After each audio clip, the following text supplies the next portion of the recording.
Friends, ఇప్పుడే అందిన వార్త. మహిళలకు ఫ్రీ బస్ పైన సంచలన ప్రకటన. కొత్త రూల్, టికెట్ మహిళలకు తీసుకోవాలి అంటూ లేటెస్ట్ అప్డేట్ అయితే అందించారండి. ఆ వివరాలు ఏంటనేది, ఎవరు తీసుకోవాలి ఏంటనేది పూర్తి వివరాలు ఈ వీడియోలో తెలుసుకుందాం.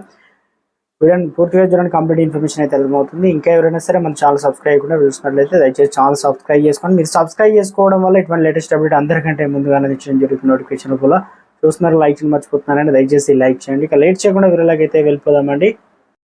తెలంగాణ రాష్ట్రంలో ఎంతో ప్రతిష్టాత్మకంగా తీసుకున్న 6 గ్యారెంటీలో మొట్టమొదటిది మహాలక్ష్మి పథకం. ఇందులో ప్రధానంగా 3 సబ్ కేటగిరీలు ఉన్నప్పటికీ కూడా ఆర్టీసీ బస్సును అయితే రాగానే అమలు చేయడం జరిగింది.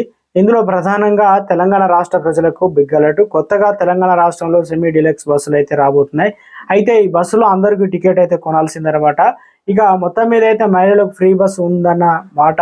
ఇక తెలంగాణలో కూడా రాష్ట్రంలో మహిళలకు ఉచిత బస్సు సౌకర్యాన్ని తీసుకువచ్చింది రేవంత్ రెడ్డి. ఎన్నికల కంటే ముందే 6 గ్యారెంటీలు ప్రకటించి కాంగ్రెస్ దానికి తగ్గట్టుగానే ఉచిత బస్సులు అమలు చేస్తుంది. అయితే తాజాగా తెలంగాణ రాష్ట్ర ప్రభుత్వం కొత్త సెమీ డిలాక్స్ బస్సులు రాబోతున్నాయట. ఈ బస్సులో మహిళలు టికెట్ ఖచ్చితంగా కొనాల్సిందేనట అంటున్నారు. మహిళలకు ఉచిత బస్సుతో టికెట్ కొనే వారు ఈ సీట్ దొరకడం లేదని, దీనివల్ల 300 సెమీ డిలక్స్ ఏదైతే బస్సులు అందుబాటు తీసుకొచ్చింది తెలంగాణ ఆర్టీసీ నిర్ణయం తీసుకోవడం జరిగింది. ఇక ఈ ఆర్టీసీ బస్సులోనే ఎక్స్ప్రెస్ టికెట్ ధర కంటే 5 నుంచి 6% ఎక్కువగా ఉంటుందట. అంతేకాకుండా డిలక్స్ కంటే 4% తక్కువగా టికెట్ రేట్లు అయితే ఉంటాయి. ముఖ్యంగా ఈ బస్సులో మహిళలకు మాత్రం ఫ్రీ అయితే లేదట. సో మొత్తం మీద అయితే చూసారు కదండి. ఈ బస్సులో మీరు ఎక్కాలనుకుంటే కంపల్సరీ ఆధార్ కార్డు తీసుకోకపోతే సరిపోతుంది అనుకున్నారు. కంపల్సరీ అయితే ఫ్రీగా టికెట్ అయితే తీసుకోవాలన్నమాట. ఇప్పటి వరకు ఎక్స్ప్రెస్లు, దాంతోపాటు పల్లె వెలుగులు బస్సులు, ఇక సిటీలో నడిచే ఆర్డినరీ బస్సులు ఏదైతే ఉన్నాయో వాటికి మాత్రమే పర్మిషన్ అయితే ఇచ్చారు.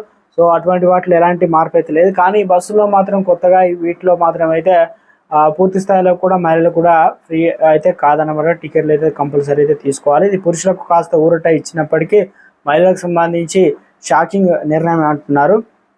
ఈ మధ్యకాలంలో మహిళలకు సంబంధించి కూడా బస్సు అనేది ఏదో ఫ్రీ బస్ ఎత్తేస్తారనే వాదనలు కూడా వినిపిస్తున్నాయి. సో ప్రభుత్వం అనేది ఎప్పుడు ఏ నిర్ణయం తీసుకున్నా మీకు వెంటనే తెలియాలంటే సమాచారం ఎప్పటికప్పుడు ఏ చిన్నప్పుడు తెలుస్తాను. అందరూ కూడా లైక్ చేసి ఛానల్ సబ్స్క్రైబ్ చేయండి. Thanks for watching.